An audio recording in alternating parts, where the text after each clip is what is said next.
Ready. Play.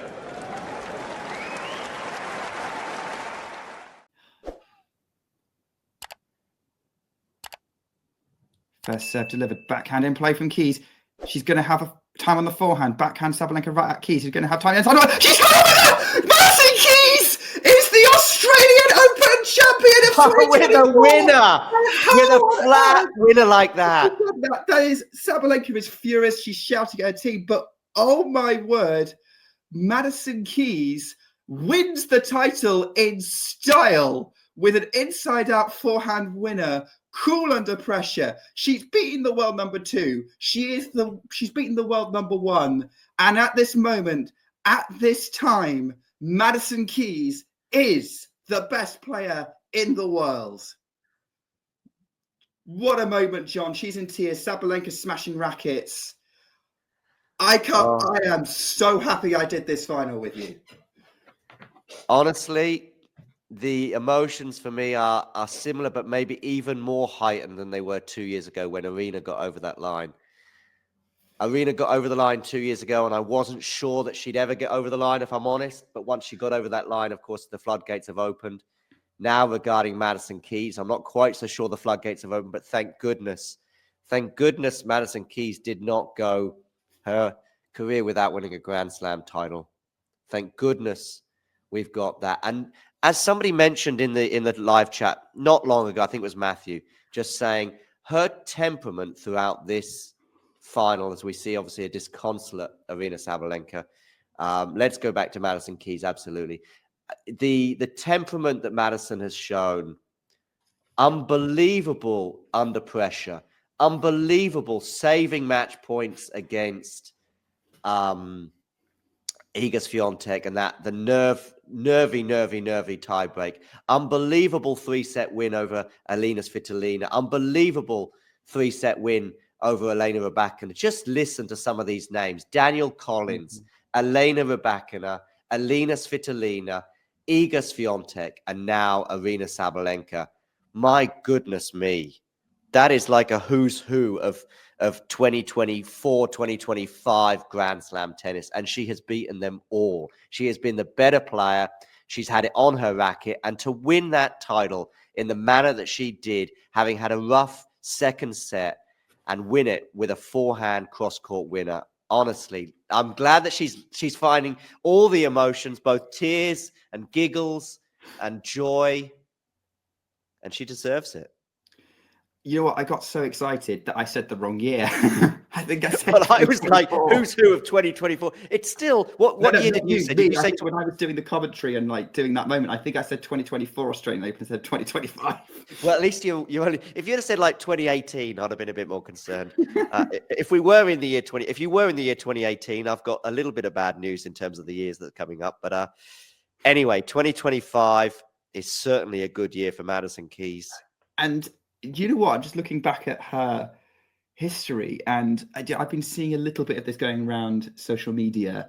It's 10 years since she first made a Grand Slam semi-final at this event, and she lost to Serena Williams. And there were moments during that Serena Williams match where the reaction was, "Oh, this kid's got something." I can't remember what the score was, but when you're sort of there for 10 years.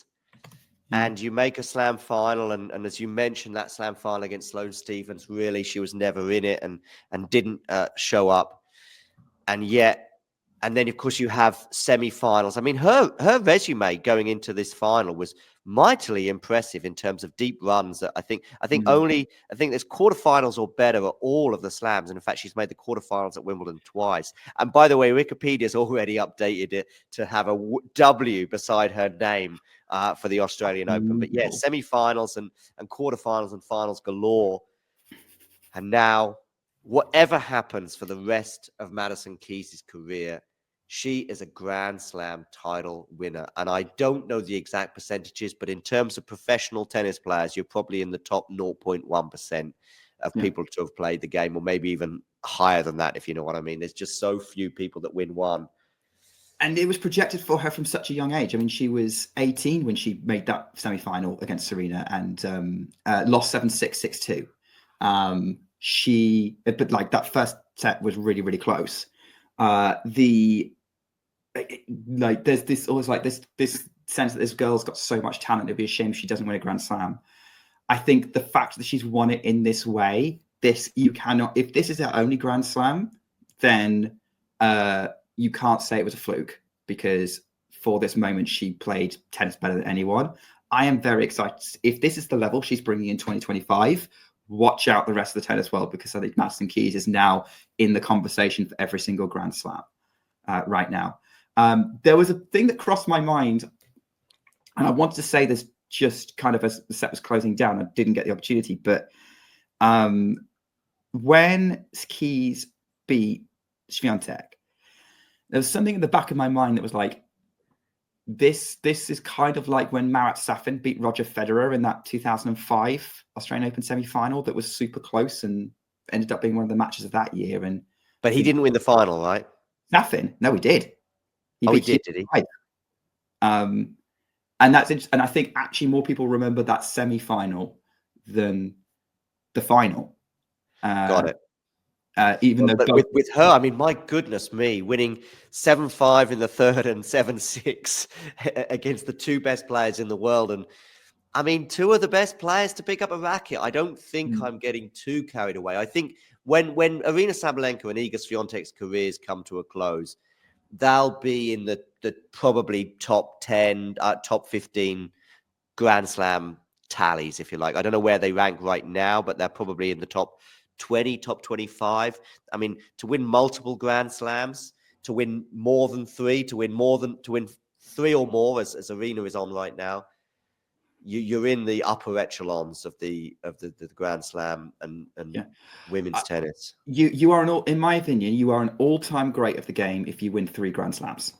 And Sabalenka's done that. She's won 3. So yeah, in my mind, she's already crossed that threshold. And so yeah, Keys has definitely played and beaten the best players of her generation, if not like two of the top 50 players of all time.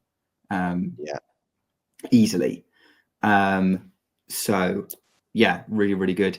I'm seeing Snowland's comment here. Yeah, I agree with you that Swiatek would have had a legitimate chance to win against Sabalenka, and I think that she could have won it, but I can't call it a missed opportunity given she didn't blow that semi-final. Madison Keys wrestled it from her. I think. I mean, ifs, buts, and maybes. I think exactly. So I get what you're saying, but like I do think that's taking away from what Madison Keys has achieved here. And by the way, the third set was of an extremely high quality from both players. First set, Madison did great, but Arena was off it. And I know Ghosty joined for the third set, and so he was sort of asking about the levels today. Second set was pretty much a role reversal where Madison just was off it. And Arena was okay, but I still think Arena had margins for improvement. But both brought it in that third set. Both served excellently. Both performed under pressure. It's why we got to 5-all. I think I don't think we had a break point until that 5-6 game. I think what I found from this is what my kind of observation is slightly different to yours, is that the levels were different, but my reasoning for it would be Saba had a slow start. Keys had a great start, and then Sabalenka was struggling was having to make the jump to get on Keys's level, which he did in the second set, and then Keys had to adjust to the level Sabalenka was bringing in. It took her a while to do that. By the time both had adjusted to each other's levels, we were in a third set, and that's when we got something special. Vanch is saying, can't think of someone more deserving of a Grand Slam title. One of the greatest runs to a major title in history. Just absolutely outstanding. He's blown away. Overcoming serious scar tissue. By the way, in Strasbourg last year, I asked her about those missed opportunities. And she obviously wasn't too keen on that. But I was trying to get inside the mind of a Grand Slam tennis player. And wow. I'm just so pleased for her. So pleased for her. Honestly, there's still a couple of other storylines I'd like to to round off in women's tennis, and one of them is a Wimbledon finalist on a couple of occasions, and also a US Open finalist. And there's another one who was just a couple of games away from winning the French Open title a couple of years ago. But we're seeing some koalas right now. Okay, we're seeing some sort of. I think this trophy's been on a tour. It looks like I'm guessing it's sort of Melbourne and near Melbourne, despite we're seeing some different scenery there. I don't think it's been around the country, but I could be wrong. I know with the World Cup, they take it around the world, I think, on a sort of 12-month journey. Yeah, maybe they've taken it around Australia, this trophy around Australia. I mean, look, I just think it would have been better to put some googly eyes on it and make it just a bit more. I'd be all right with a couple of koalas coming on court right now. Of course, it could really go badly wrong, but yeah, we saw a dog on court last year. I think Daniel Collins had a dog on court, and that was fine. Yeah, I tell you what, this runners-up speech looks like Sabalenka's going to be. I'm going to be interested to see how polite Sabalenka is, because she does not look happy right now.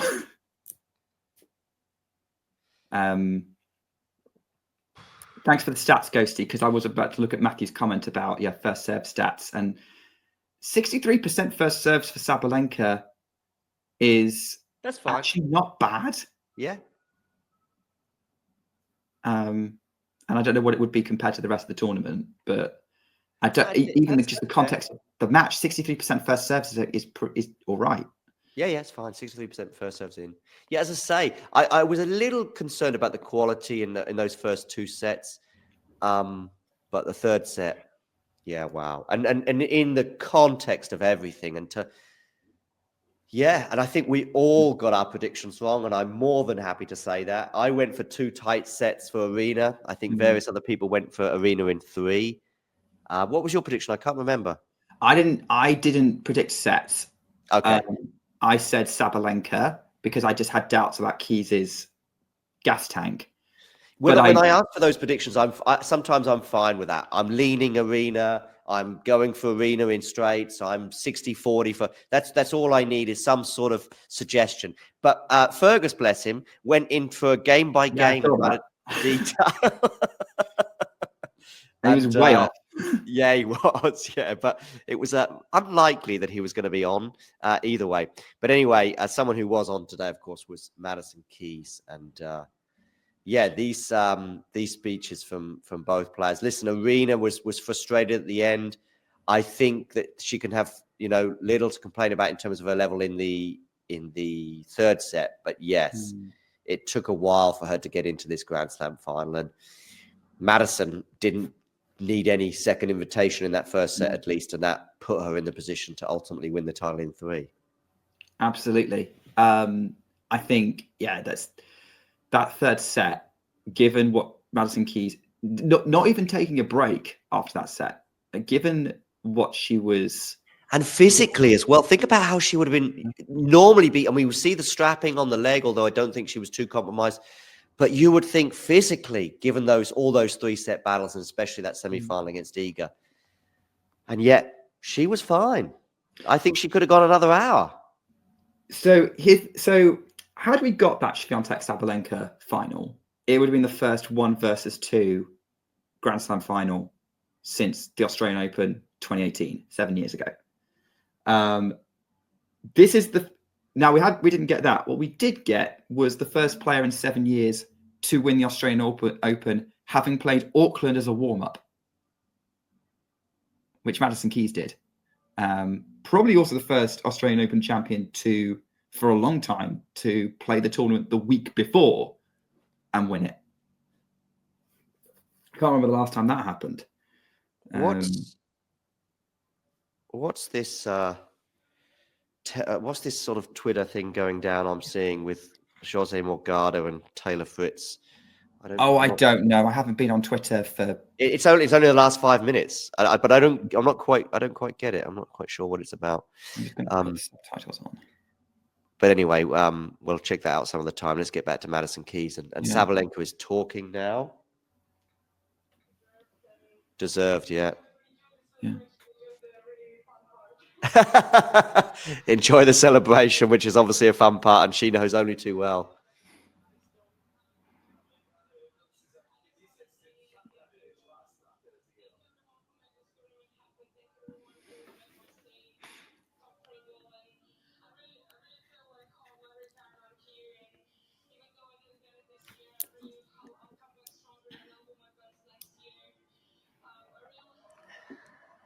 I know you're predicting big things for Madison now, particularly potentially this year, but I can tell you now, I think the Grand Slam, Calendar Slam, is off the table on the women's side at least.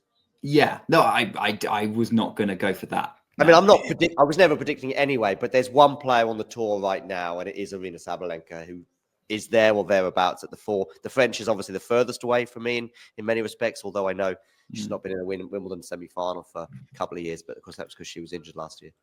Yeah, I think, I mean, Sabalenka looks like she's kind of got herself together a little bit for this speech, which is good. Yeah, I guess it's like the tennis that Keys has played. The big question is that going to get repeated? Is this a hot streak, amazing tournament? We'll never see the like of that kind of performance again. Or is this the start of where something really Sorry, I'm just listening to Aryna. Sorry. Yeah, what she said. She just said, "I'm not going to see you for a week. I really hate you," to her team, but she's just... Yeah. Yeah, Keys, who did make the French Open semi-finals. You're right, Ghosty. I think it's going to... on the potential of this, if this change that she's made with her racket is the thing that's made everything fall into place, suddenly you're looking her competing with Swiatek, Sabalenka, Goff, and Rybakina at that sort of level. I'm not saying it is going to happen. I think we have to consider that as a possibility. We'll know that for sure once maybe we get through the Sunshine Double. I heard Sunshine Double there, Nick. That's about all I did. That's fine. I think we're coming up to trophy time anyway. Sabalenka looks like she's done. She kept her speech relatively short. They've got Bjorn on the court. Yeah. Are they giving him a trophy? I don't know. He's up to collect something. He looks like, winning coach gets a trophy now. Okay, I didn't know that. New.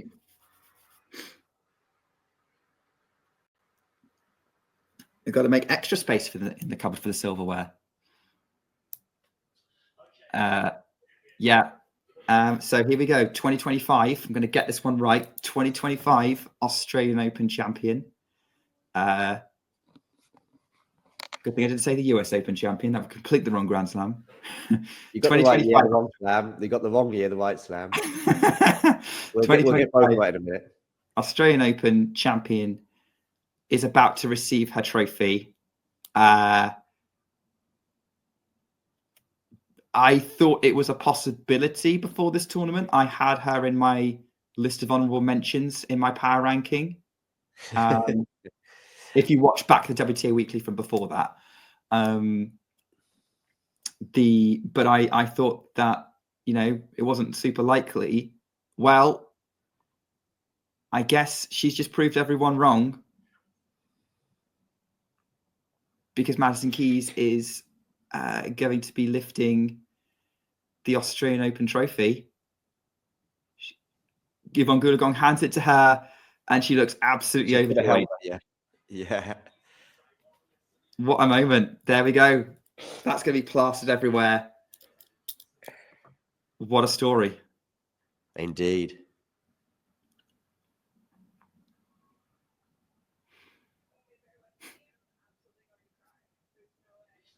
What's she saying? Bear with me, because I'm probably going to cry. Is that you or Madison?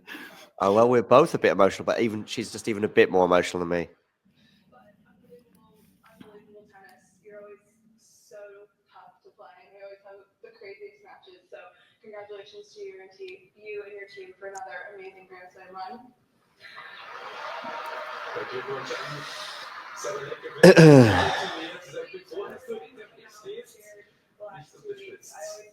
Are we getting a German translation as well? Yeah, you are, yeah. Okay. To now first Grand Slam in the same place means the absolute world to me. Ja, sie hat hier ihr erstes Grand Slam Halbfinale gespielt. Yeah. Dass sie dann verloren und jetzt hier auf diesem Platz den Titel zu holen. Every single tournament and every single time we play here in Melbourne.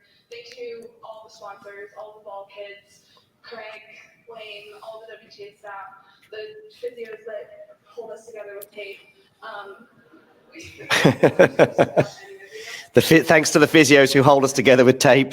and her leg was very well taped up during that. Yes, match. it was. Yeah. I've wanted this for so long. One other Grand Slam final that did not go my way, and didn't know if I was ever going to be able to get back to this position. Didn't know I was ever going to be in this position again. And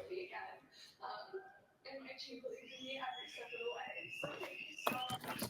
I think everyone's getting emotional here. Oh well, understandably so.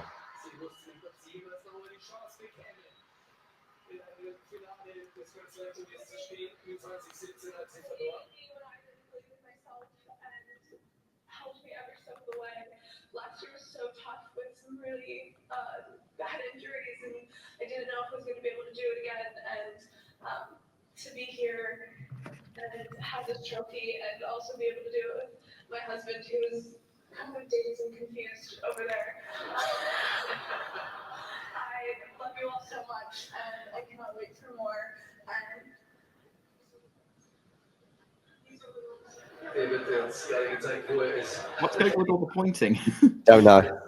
Even though I've got my volume up, I still don't know. I am so appreciative to every single person who helped me continue to believe in myself, push on to achieve this dream, and thank you so much, and I cannot wait to see you all next year. Thank you so much, and see you all next year. Yes, indeed. What a moment that's going to be for walking out as a defending champion. But that's a year away. I think she should definitely enjoy this moment. I think we're all enjoying this moment, to be honest. I think everyone is. I mean, listen, Sabalenka's and her team maybe a little less so, but I think even they. Sabalenka's speech was really nice. I thought was obviously she'll be hurting right now, and you know, she's had this emotion before, obviously in New York. But she's a winner. She'll be back. She's winning more Grand Slams. I'm telling you that now. Arina Sabalenka, this is not the end of her story for sure. But Madison Keys' story, whatever happens in the rest of her career, has a happy ending, which is just great. We don't always get to see happy endings in tennis, but here with Madison Keys winning, and I'm not talking about Madison Keys' career ending here. Please don't misinterpret. She's going to pull an Ash Barty now. She's going to like, right, I got my Grand Slam. Bye. Yeah. No, I mean, she said, see you next I'm marrying year. Bartley. She's going to be going deep at Slam. She's going to be a threat. But you never know in tennis. You never know. I think now Keys was always kind of this maybe threat. Like her name was always thrown around, particularly by American commentators, for contenders, as a contender for slams. She is now officially a serious contender at every slam she plays. And I am including the French. Yeah, but you never know. And so when Jake asked at the beginning of the show, is it sort of now or never? I wouldn't ever go that far because she's a threat. She'll certainly feel, I mean, listen, she was marvelous under pressure throughout this tournament and none more so than today. But she'll certainly feel good now going in when she's deep in those slams. As she said, you know, she's a human being. She was never sure that she would ever quite get over the line. Well, now she has got over the line. She can go when she's in the quarterfinals at the French, Wimbledon, or the US Open, or again in Australia. She can go into that period going, I've been here before. My opponent maybe hasn't. And even if she is playing an opponent that has, she's going to go into these big, big matches a Grand Slam winner. And that's only going to help her. But if she doesn't ever, you know, get over the line again, well, that's fine too. Of course, it's fine, even if you never do it. But yeah, Madison Keys, Grand Slam winner. And it's been a more than 10-year journey, which has had she's taken quite a few blows. You know, the Sabalenka 5-3 serving for it in the US Open semi-final, that was crushing for her, and maybe even more crushing than the final loss that she had against Sloane Stephens in 2017. I remember the images of her and Sloane getting their trophies, and Madison was seemingly in a good place. I think, you lose 6-3, 6-love. It's not like you were close, but she's been close on other occasions. Wimbledon last year. I thought Wimbledon last year may have been the most painful because she was a double breakup on Jasmine Paolini. I think she's the favorite against Vekic, and she would have been the favorite against Krejcikova as well, in my opinion. She's got the game on a grass court. She was the better player against Paolini, and Paolini ends up getting to the final. Of course, it's if, buts, and maybes. We'll never know. But that was a tournament where Sabalenka wasn't there. Rybakina goes out in the semis. Iga on grass. We know the issues there. So I did think, what bad timing to get an injury. And I was a little fearful in terms of fatigue today. But as I say, she was fine. She was fine. She doesn't need a chair to sit down in. She's in a very good place, as you can see, both physically and mentally right now. And it's, I don't know what else to say. I'm going to have a quick look again at Twitter to see if there's any more important messages to share. Yeah, I think, it's nice to see that there's been a few players, like when we've had first-time Grand Slam champions. There's always been a wonder whether they could ever do it. Some of them are young enough that we knew it was inevitable, like Coco Gauff. To a certain extent, Iga Świątek, because there was some fuss being made about her naming Osaka. Bianca Andreescu was starting to do things when she won hers. Then you've got the ones who really catch you by surprise, like a Sophia Kenin or a Barbora Krejcikova or Emma Raducanu. But sometimes you get a Grand Slam champion where you just know when they win the first one, that feels right. We had that with Arena a couple of years ago. When Wozniacki finally got over the line 7 years ago, referring to that match again, Halep at the French following Slam. This is in that kind of category of this feels right. But I think what makes this special, as we've said over and over again, is not just who won, and the story there, and who Madison Keys is, but also how she won it. She didn't need the top seeds to have a bad day or have bad tournaments or drop out early. She went out and she beat them herself. The complete opposite of a draw opening up. It was a draw closing up, which I don't think is a term, but you know what I mean. It's an interesting point, and I think it's a fair point, because I am finding the WTA fascinating, exciting, enthralling, and dramatic, and some great stories and some heartache, and some great Grand Slam finals. Just in terms of on the men's side, when was the last time we had a surprising winner? And when I say surprising, of course, Madison Keys is a top 20 player. She's been in a Grand Slam final before. But the fact that she wasn't, and rightly so, by the way, in many people's power rankings, including yours, she's definitely in the surprising win category. Coco was on a good run, but still there was an element of surprise in her ultimately winning that final, especially as she was down a set to Arina Sabalenka in 2023. Krejcikova, Vondrousova. I mean, these are just balmy Grand Slam winners and Grand Slam winning runs. Sophia Kenin going back to 2020. Of course, there's littered with the eager French Open titles, but there's scatterings and probably half the slams every year are kind of like giving us some great stories and surprising winners. I'm just going to go back to last year. Could you say Alcaraz winning either of those two titles was surprising? Of course not. Jannik Sinner, no. Even though it was inevitable Sinner was going to win a slam. Pardon? It was inevitable that Sinner was going to win a slam. Yeah, right. But also, he was probably in the top 2 or 3 favorites to win the Australian Open last year. Of course, he was probably the number 1 favorite to win in New York. But it wasn't. Although he hadn't won a slam before, he was there or thereabouts. So then you go back to 23. Djokovic, of course, any Grand Slam he wins is probably never a surprise. So Alcaraz winning Wimbledon, yes, he was the underdog in the final, but he was probably second favorite going into that one. And yeah, I guess can we call Rafa's win in 2022 a surprise?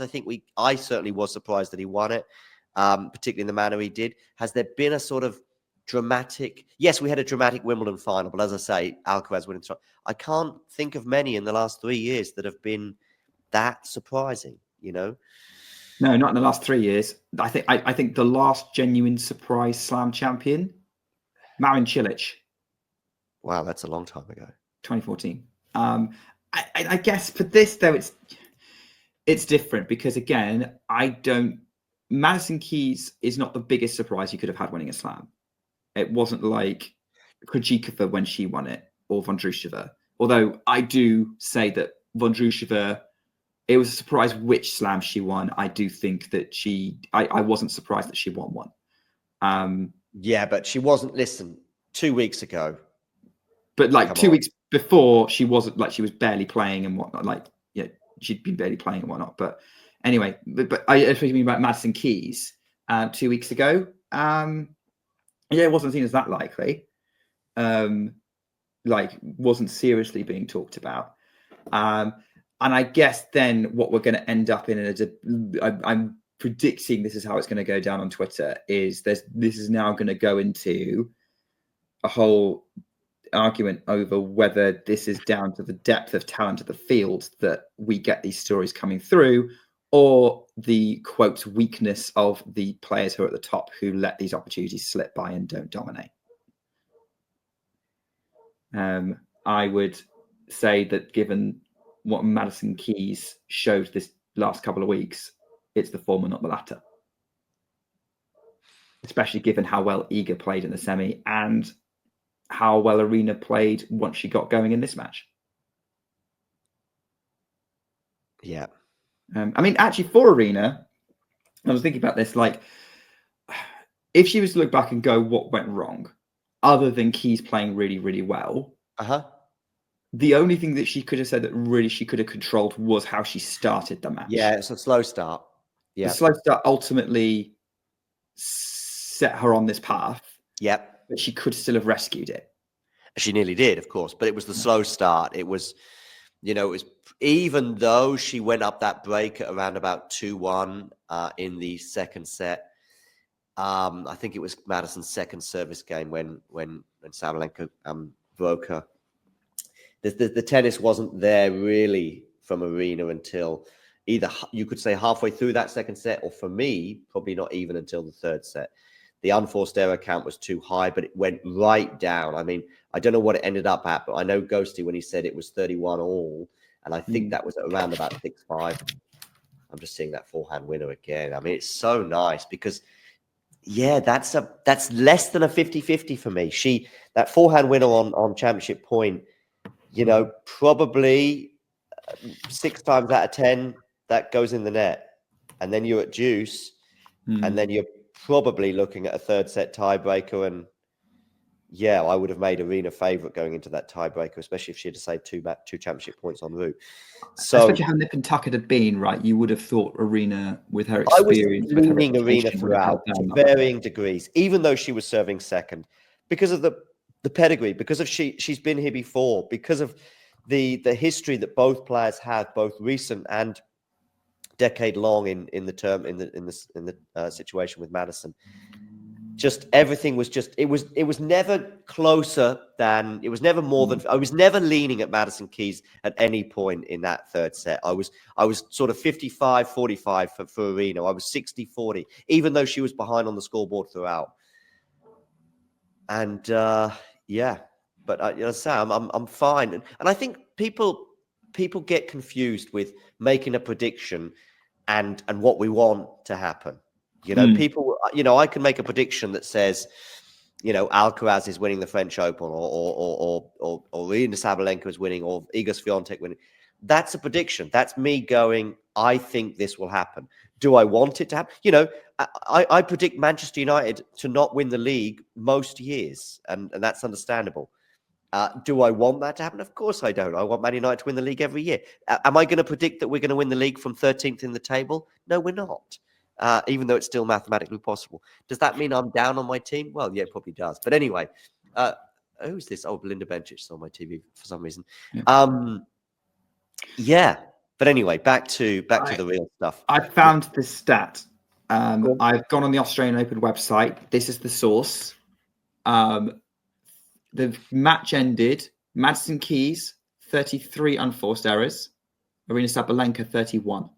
There you go. So she stayed at 31, even though she ended up losing the match.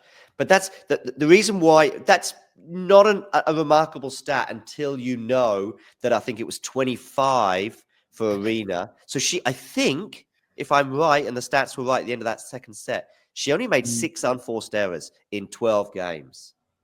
Oh, I've just had. Hang on. I just need to have a look at this. Hold on. I've just looked at total points won because I wanted to see what proportion of the match ended up being unforced errors. Go on. Oh, I've got this the one around.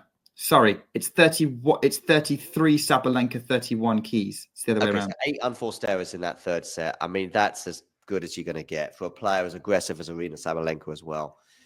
So no issues there for me and Madison as well to go. I think it sounds like they were both 8 because I think there was 2 in it as well. I think that both 8 unforced errors from both players in that third set, which, given the aggression they were playing with, and given, as you saw from the championship point, the way Madison took that on. I wonder if she was championship point down, because I think it's a different mentality. And I've spoken about this a lot before, that when you're walking that nervous tightrope, potentially losing the title compared to the nervous tightrope of potentially winning it is very different. And I wonder if she was championship point down, does she take that on? I'm not so sure. By the way, up, yes. Total points won in that match. Keys 92, Sabalenka 91. 92-91. Yeah. Unforced errors in the third set, just the third set. Keys 7, Sabalenka 8. Okay, 7, 8. Yeah. This is just a match of such fine margins. It's ridiculous.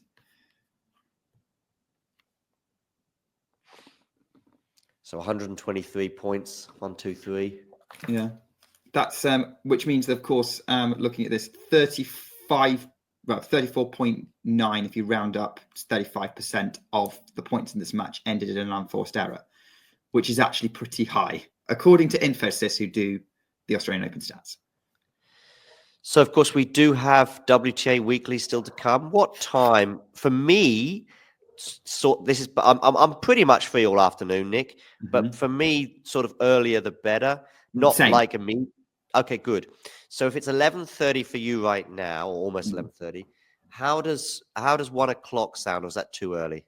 I can do that. Yeah, go and get some water and whatnot and come back. I'm going to go get some lunch. Having said that, if it's you and me doing WTA Weekly, we could just tape what we just did as the post-match. Yeah, we could. That out, and that would be WTA Weekly. And that is great. Although, of course, just so people who are tuning in, who maybe never tuned in to WTA Weekly before, particularly after a slam, what we sort of tend to do, and I like this, we sort of work our way back through the draw with sort of 5 minutes on each player, if you like. You know, what does this mean for Madison Keys? What does this mean for Arina Sabalenka, Swiatek, and so on? We tend to get to about 8. We sort of get about 7 or 8 obvious players, the ones that made the quarters and beyond.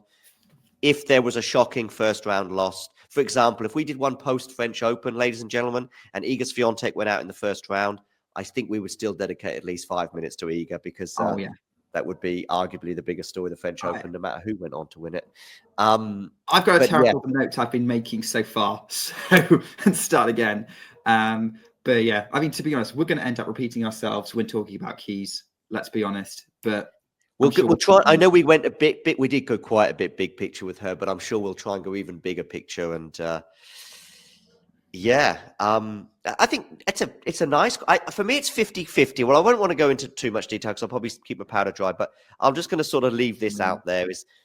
I think it's 50-50 that Madison wins another Grand Slam. I don't know how that stat sounds to you, Nick.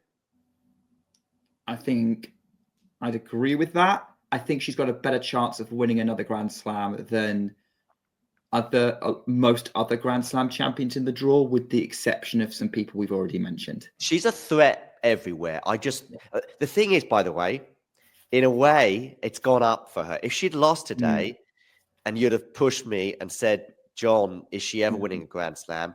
I would have just leaned a little bit, or maybe even more. I'd have gone like 30 or 40% chance that she wins a Grand Slam. But now with that belief that she can take into other tournaments, that she can just go into it and just come out all guns blazing, and you know, it matters. Of course it matters. But yeah, now she might win another one.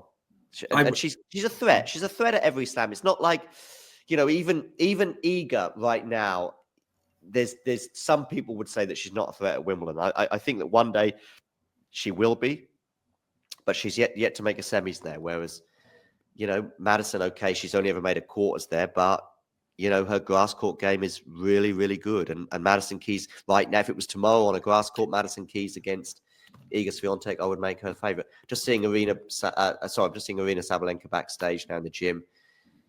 She's smashing any rackets? No, she's not. I remember talking to Gavin about this. It was actually Gavin who brought this up, and he wasn't particularly happy with that footage, which was, I think, from New York in 23 coming out. And I agree with him. I think there's a lot of the backstage stuff that is fun. I think Australia goes a bit. Of course, we're talking about Australia now, and I'm referring to New York in terms of. Australia's got a lot of cameras. I just want to interrupt you, Ghosty, before you go. Thank you so much for the $25. Oh, thanks, Ghosty. Like, really, really appreciate it, and the whole team appreciates how much you love us. Yes, indeed. And we'll be back soon. But I do think with the danger of potentially repeating ourselves at WTA Weekly, and as you say, there's probably not many more questions left. But I'll probably look at some of their post-match comments as well in terms of the press conferences, which will probably come out in the next hour or so. I'll ask you what they said then. Yeah, we might have something to reflect on there. If Madison Keys announces her retirement, that would or if either player announces their retirement, or any player, not that I'm ushering anyone into retirement, but if they do, that'll give us a nice headline to put to WTA Weekly. But in the meantime, Nick, enjoy your lunch. I will enjoy mine, and we'll be back in about an hour and a half. So sounds good. Looking forward to it. Thanks everyone for watching with us, guys. I'll see out this one, and then you can see out WTA Weekly. So on that note, Nick, thank you very much, and to everybody else, you know the drill. If you enjoyed this video, make sure you hit that like button.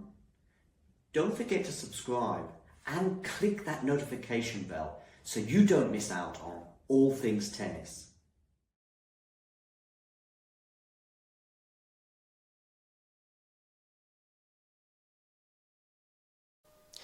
If you enjoyed this video, make sure you hit that like button.